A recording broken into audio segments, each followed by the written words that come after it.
이 땅을 살아가는 성도는 여러 가지 많은 고난에 직면하게 됩니다. 성도가 당하는 고난은 크게 두 가지라고 할 수 있습니다. 하나는 자의적인 고난이고 또 하나는 타의적인 고난입니다. 자의적인 고난은 말 그대로 내가 선택한 고난입니다. 내가 고난을 받기로 스스로 선택한 것입니다. 그래서 모든 그리스도인은 이 땅을 살아가면서 내가 그리스도를 위해서, 복음을 위해서 고난을 받기로 스스로 자처한 사람들인 것입니다. 자의적 고난인 것입니다. 그런가 하면 성도가 당하는 고난 중에는 타의적인 고난도 있습니다. 타의적인 고난은 내 의지와 내 의사와 상관없이 주어지는 고난입니다. 하나님의 자녀도 이 땅을 살면서 세상 사람들이 당하는 고난을 똑같이 겪으며 살아갑니다. 우리도 자연재해도 만나고 천재지변도 당하고 우리도 질병에도 걸리고 여러 가지 사건 사고를 경험하며 살아갑니다. 우리도 이별도 겪고 사별도 겪으면서 살아갑니다. 이런 고난은 성도나 세상 사람들이나 똑같이 겪는 고난인 것입니다. 하나님의 자녀라고 해서 이런 고난이 피해가는 것이 아닙니다. 그래서 우리는 이런 고난을 만날 때에 모든 사람이 겪는 고난이라는 것을 우리는 잊지 말아야 합니다. 물론 사람에 따라서 겪는 그 시련이 다를 수 있지만 나만 겪는 고난은 아닌 것입니다. 무엇보다 성도는 이런 고난 가운데 하나님께서 함께 하시고 이 고난을 통해서 하나님께서 이루고자 하시는 목적이 있다는 사실을 기억해야 합니다. 그리고 무엇보다 우리가 감당할 수 없는 시험은 하나님께서 허락하지 않으신다. 이 사실을 우리는 또한 잊지 말아야 하는 것입니다. 특별히 성도가 겪는 고난 중에는 하나님의 징계도 있습니다. 이것도 타의적인 고난입니다. 왜냐하면 하나님의 징계는 내 의지와 내 의사와 상관없이 주어지는 고난이기 때문이에요. 하나님께서 우리에게 징계를 하실 때에 우리에게 물어보고 우리에게 징계를 내리시는 게 아니거든요. 내가 너에게 징계를 내릴까 말까?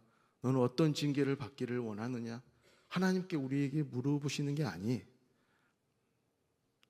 이 징계는 우리가 죄로부터 돌아서서 하나님과 다시 바른 관계 안에서 살게 하시기 위해서 주시는 고난인 것입니다.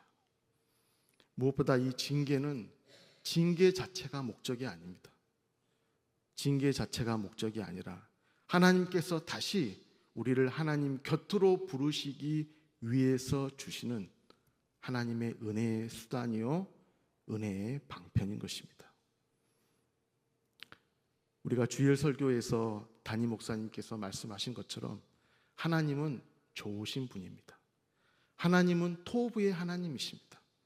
그래서 우리는 성도는 징계를 당할 때에 징계 자체가 하나님의 목적이 아니라 그 징계를 통해서 우리를 다시 하나님 곁으로 부르시고자 하시는 그 하나님의 은혜요, 그 은혜의 수단이요 방편이라는 것을 우리는 잊지 말아야 하는 것입니다. 이처럼 이 땅을 살아가는 성도는 여러 가지 많은 고난과 시련을 겪으며 살아갑니다.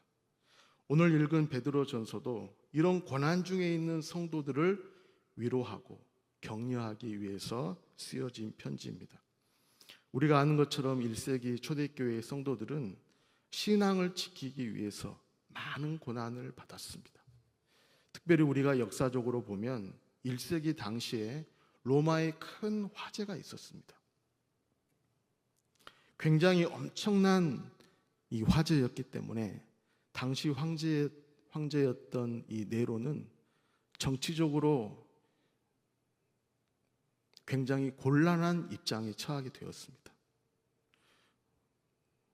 그래서 이 네로 황제가 생각해낸 고안책이 뭐냐? 그것은 그리스도인들에게 이 화재의 책임을 떠넘기는 것이었습니다.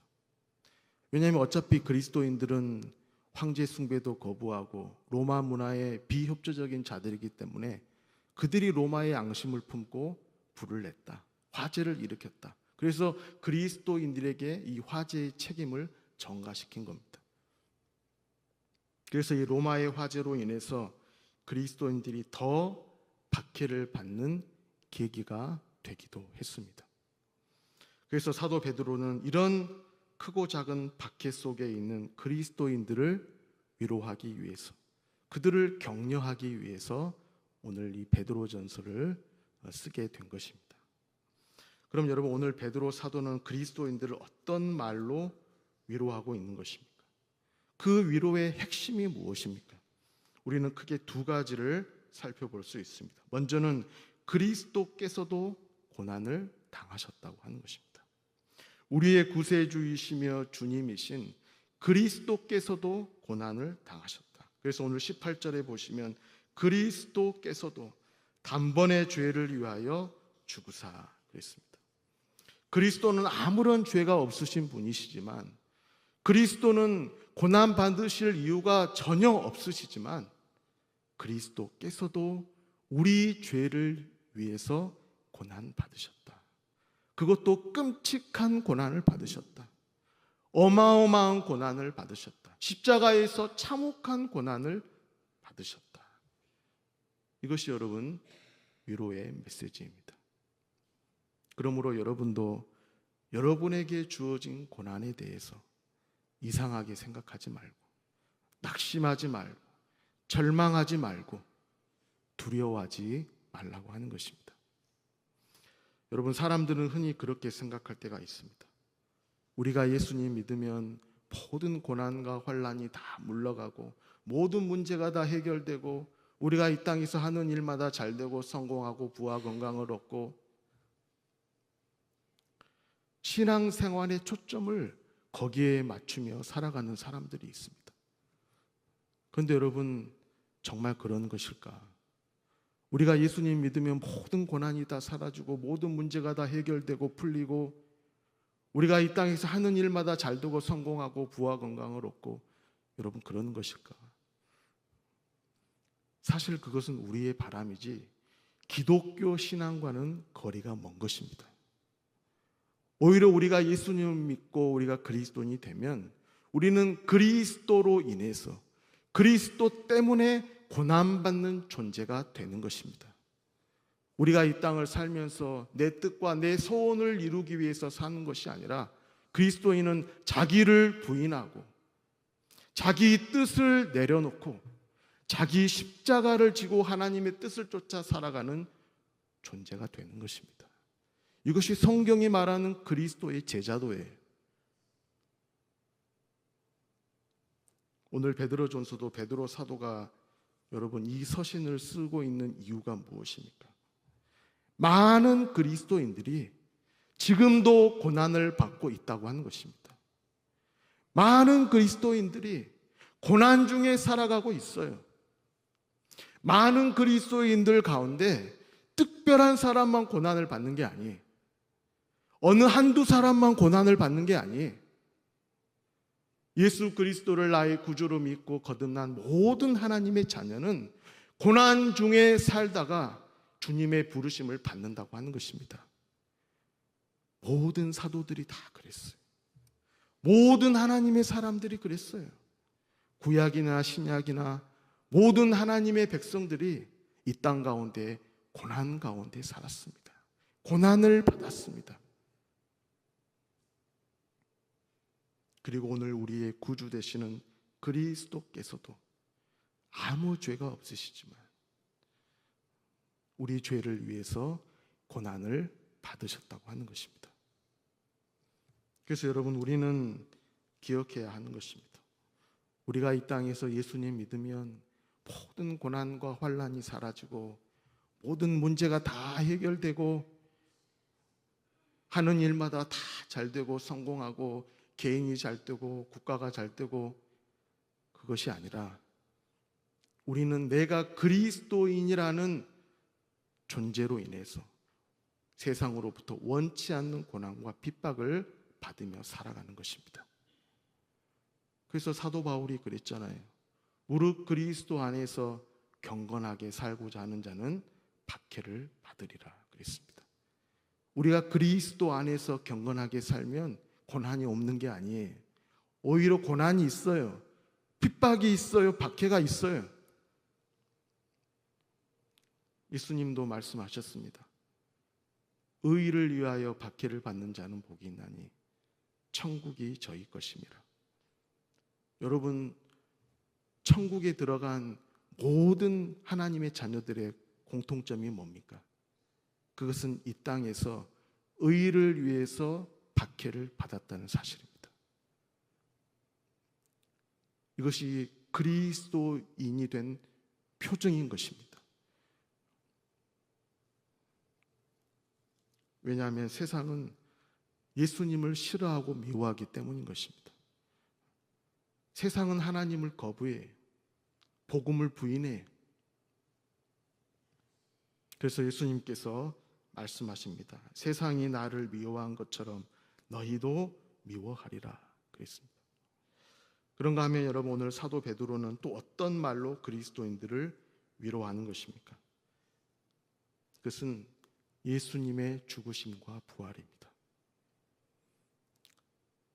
고난 가운데 있는 성도들을 향해서, 그리스도인들을 향해서 오늘 사도 베드로는 복음으로 위로하고 있습니다.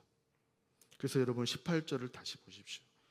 그리스도께서도 단번에 죄를 위하여 죽으사 의인으로서 불의한 자를 대신하셨으니 이는 우리를 하나님 앞으로 인도하려 하심이라. 여러분, 성도에게 가장 큰 위로는 복음 그 자체인 것입니다. 예수님께서 우리 죄를 위해서 죽으시고 부활하심으로 우리를 하나님 앞으로 인도하셨다. 우리를 하나님의 자녀가 되게 하셨다. 우리를 하나님께서 함께 하시는 자가 되게 하셨다. 우리를 하나님과 화평을 누리는 자가 되게 하셨다. 여러분, 복음을 믿는 그리스도인에게는 이 복음만큼 큰 위로는 없는 것입니다. 여러분, 사람들의 문제가 무엇입니까? 사람들의 문제가 무엇이냐? 그것은 이 예수님의 십자가와 부활이 위로가 안 되는 게 문제예요. 내가 예수님을 믿는다고 하는데 예수님의 복음이, 예수님의 십자가와 부활이 위로가 안 돼요. 오히려 세상이 주는 메시지, 세상이 주는 만족, 세상이 주는 즐거움, 세상 사람들이 추구하며 따라가는 그 복에 집착하며 살아가는 것입니다. 복음이 위로가 안 돼요. 나는 복음을 믿음으로 하나님의 자녀가 되었다고 스스로 고백하면서도. 그래서 그리스도인의 정체성을 잃고 이 땅을 살아가는 것입니다. 어쩌면 그것은 복음에 대한 가치와 능력을 알지 못하기 때문이에요. 하지만 여러분, 거듭난 하나님의 자녀는 그리스도의 죽음과 부활만큼 우리에게 큰 위로가 되는 진리는 없는 것입니다. 그리스도께서 내 모든 죄를 대신해서 십자가에서 죽으시고 부활하심으로 나를 하나님께로 인도하셨다. 그래서 내가 하나님의 자녀가 되었다. 그리스도께서 누구이시고 그리스도께서 우리를 위해 무슨 일을 행하셨는지, 여러분, 이 일만큼, 이 말씀만큼 우리에게 큰 위로가 되는 것은 없는 것입니다. 우리는 이 사실을 믿음으로 죄사함의 확신을 가지고 기쁨과 평안을 누리며 이 땅을 살아가게 되기 때문인 것입니다. 여러분, 한 가지 놀라운 사실은 오늘 베드로는 이 복음이 옥에 있는 영들에게도 전파되었다 그랬습니다. 그래서 19절에 그가 또한 영으로 가서 옥에 있는 영들에게 선포하시니라. 예수님께서 죽으신 다음에 다시 살아나셔서 옥에 있는 영들에게 선포하셨다고 하는 것입니다. 여기서 여러분, 이 영들은 20절에 보면 노아가 방주를 지을 때에 하나님을 거역했던 영들이다 그랬습니다. 노아가 방주를 지으면서 그 당시 살았던 사람들에게 하나님의 심판을 경고했습니다. 여러분들 그렇게 사시면 안 됩니다. 하나님의 심판이 임박했습니다. 빨리 하나님 앞에 회개하고 돌아오세요. 노아가 방주를 짓는 그 수많은 세월 동안 많은 사람들에게 하나님의 심판을 경고했습니다. 그런데 여러분, 그들이 하나님 앞에 돌아오지 않았어요. 구원받은 사람이 8명이에요. 그 당시에 살았던 수많은 사람들 중에 구원받은 사람이 단 8명입니다. 오늘 성경이 그렇게 기록하고 있습니다. 왜냐하면 노아가 하나님의 심판을 경고했을 때에 오늘 이 옥에 있는 영들이 그들이 하나님 앞에 돌아오지 못하도록 방해한 것입니다.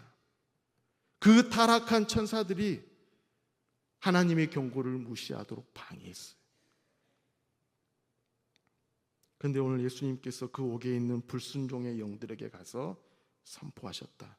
여러분, 예수님께서 무엇을 선포하신 것입니까? 복음을 선포하셨어요. 내가 성경의 예언대로 모든 죄인들을 위해서 십자가에서 죽었지만 다시 살아났다. 다시 부활했다. 죽음을 이기고 승리했다. 이 복음을 믿는 자마다 멸망치 않고 하나님께서 함께 하시는 자가 된다. 영원한 생명을 누리는 자가 된다. 이 복음을 선포하신 것입니다. 여러분, 참 놀랍고 신비한 말씀입니다. 여러분, 생각해 보십시오.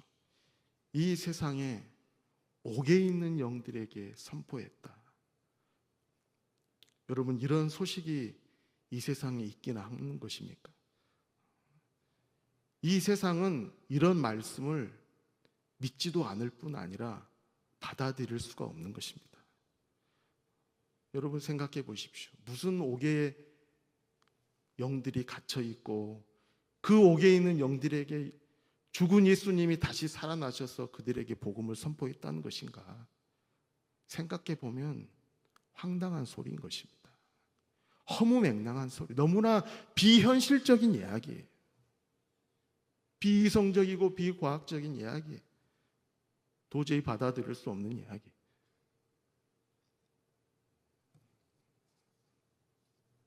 그런데 오늘 예수님께서 그 옥에 있는 영들에게 이 소식을 전했다고 하는 것입니다. 사실 여러분, 이 옥에 있는 영들은 이미 운명이 다 정해진 존재들이에요. 그들은 예수님이 재림하실 때에 다 불못에 처해질 것입니다. 불못에 들어갈 것입니다. 그런데 여러분, 예수님께서 그들에게 복음을 전한다는 것이 무슨 의미가 있는 것입니까? 여기에는 상징적인 의미가 있어요.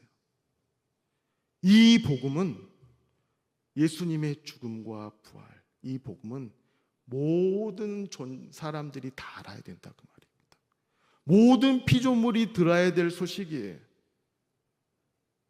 그들의 운명이 이미 정해졌지만 그들도 이 소식만큼은 듣고 지옥에 들어가야 돼요.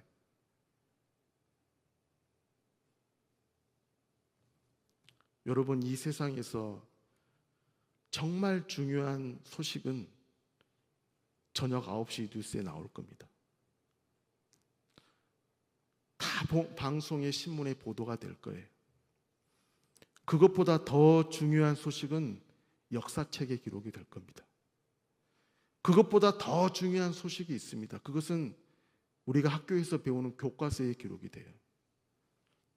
그런데 여러분, 이 세상에 아무리 중요한 소식도 영에 있는, 옥에 있는 영들에게 예수님께서 직접 선포하셨다, 그런 소식은 없는 것입니다. 그런데 오늘 성경은 우리에게 말씀하고 있습니다.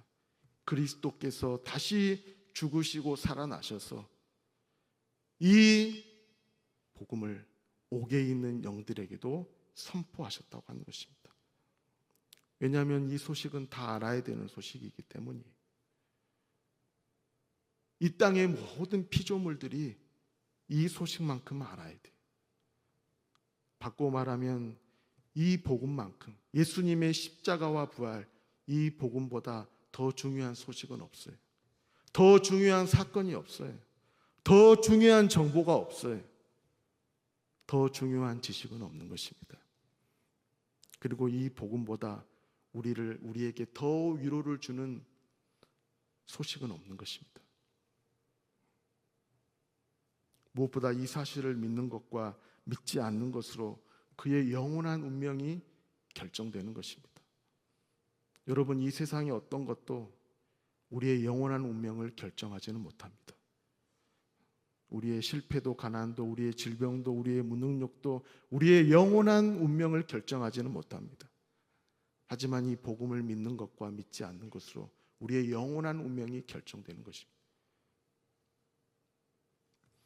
여러분, 오늘 사도 베드로는 고난과 박해 가운데 있는 그리스도인들을 위로하고 격려하기 위해서 이 말씀을 기록했습니다.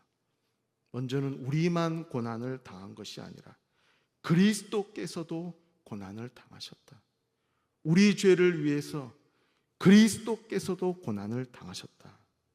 그리고 그리스도께서 우리 죄를 위해서 죽으시고 다시 살아나심으로 우리가 하나님 앞에 나아가게 되었다. 우리를 하나님 앞으로 인도하셨다. 이 사실을 상기시키고 있습니다. 무엇보다 여러분, 베드로는 우리가 믿고 우리와 함께 하시는 예수님이 지금 어떤 위엄과 권세를 가지고 계시는지 말씀합니다. 22절에 그는 하늘에 오르사 하나님 우편에 계시니 천사들과 권세들과 능력이 그에게 복종하느니라 그랬습니다. 그리스도께서 우주 만물의 통치자요 주관자로서 오늘 우리와 함께 하시고 계신다고 하는 것입니다. 여러분, 이 그리스도에 대한 사실만큼 우리에게 더 큰 위로는 없는 것입니다. 이 그리스도에 대한 진리보다 우리에게 더 큰 위로를 주는 것은 없는 것입니다. 여러분, 오늘 우리는 어떻습니까? 오늘 여러분은 이 그리스도에 대한 말씀이 위로와 소망을 주고 있습니까? 아니면 세상이 주는 메시지와 세상이 주는 만족에 일시적인 위안을 삼고 살아가고 있습니까?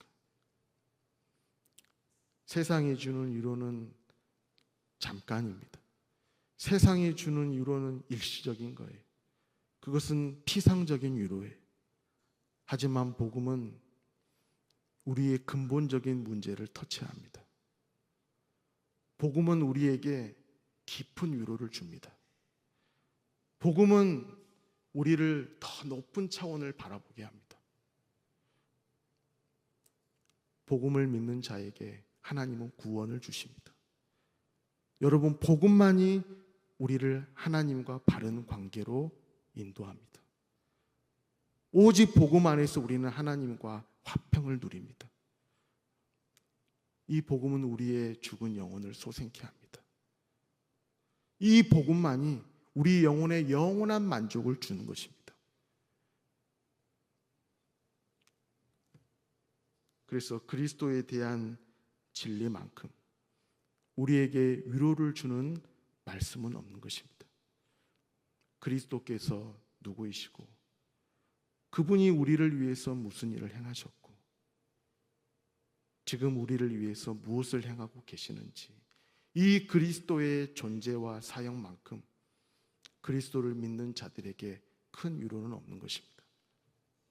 그래서 여러분, 그리스도인은 항상 그리스도를 묵상하는 사람이에요. 항상 십자가와 부활을 묵상합니다.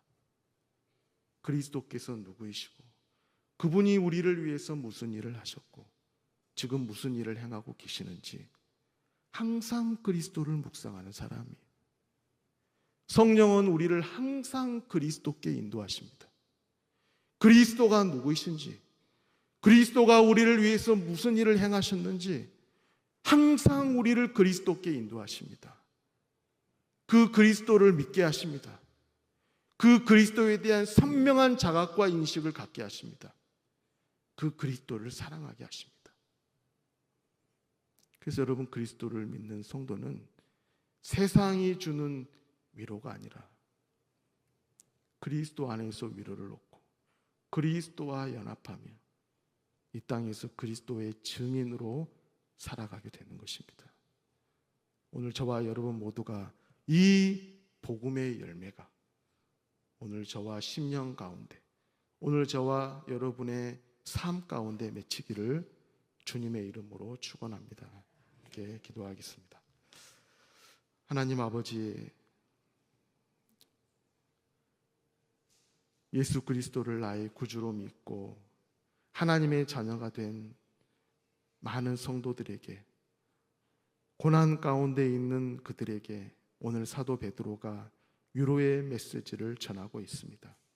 그리스도께서도 우리를 위하여 고난을 받으셨다. 고난받을 이유가 전혀 없는 그리스도께서도 우리 죄를 위해서 고난을 당하셨다. 그리고 그 그리스도의 죽음과 부활을 통해서 그리스도께서 우리를 하나님 앞으로 인도하셨다. 이 복음을 우리에게 선포하고 있습니다. 하나님 아버지, 우리는 이 복음이 주는 위로 안에서 힘과 용기를 얻으며 하나님과 관계를 바르게 하며 이 땅을 살아가고 있습니까? 아니면 세상이 주는 메시지, 세상이 주는 위로와 만족을 쫓아서 그리스도인의 정체성을 잃어버리며 이 땅을 살아가고 있지는 않습니까? 하나님 아버지, 복음만이 우리에게 위로를 주며 그 복음이 우리 안에서 살아서 생명력 있는 그런 살아있는 말씀이 되어서 우리가 이 땅 가운데 그리스도의 증인으로 그리스도와 연합하며 복음 안에서 승리하는 삶을 살아가는 우리의 복된 삶이 되게 하여 주옵소서. 감사드리며 예수님의 이름으로 기도하옵나이다. 아멘.